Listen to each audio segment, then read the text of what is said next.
Everyone's favorite Karate Kids are back, and Cobra Kai Season 2, based on the original 1984, The Karate Kid. Daniel has now taken up mentoring to go up against his childhood rival, Johnny Lawrence. And as if things couldn't get more complicated, Johnny's old mentor comes back to take over his dojo. If there's anything negative I'd have to say about the show is that it's too predictable. You can see anything that's coming a mile or episode away. That being said, it doesn't take any enjoyment away from the show. The stakes are higher, and we finally get to see Daniel and Johnny kick each other's asses again. But it's pretty brief, they save the real action for the kids. There's definitely a difference between the young actors' fighting scenes and the adults. They're not as extended and the moves are slower. I don't think it's because of their age. But that never stopped Mr. Miyagi. The season also has much more confrontation as each other's students are put to the test, not only as a fighter, but learning to show each other mercy. Their friendships are also tested. And there's characters on both sides that you can see where they're coming from, thanks to the writing and the performances, which are both great.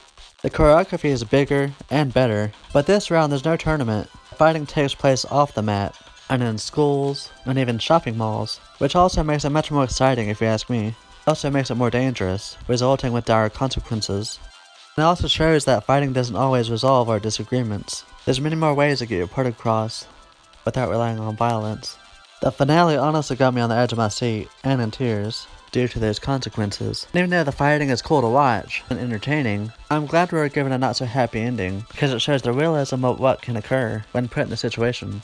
With every action there is a reaction, and not always a good one. And for this season it doesn't glorify fighting, unless it's protecting or standing up for yourself. But sometimes even doing so you can go too far. But that final fight scene though, I gotta say it's probably the best I've seen in a Karate Kid film. And definitely topping anything the first one had. Even as good as it is, the fighting's a little stiff.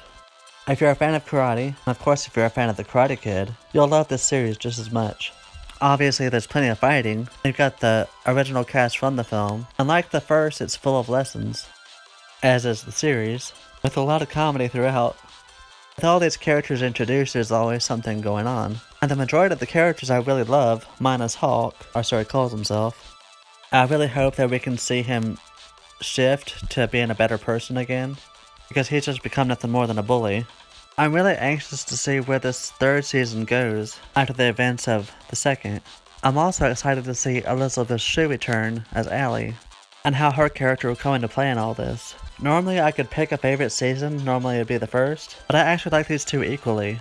Which Cobra Kai season is your favorite?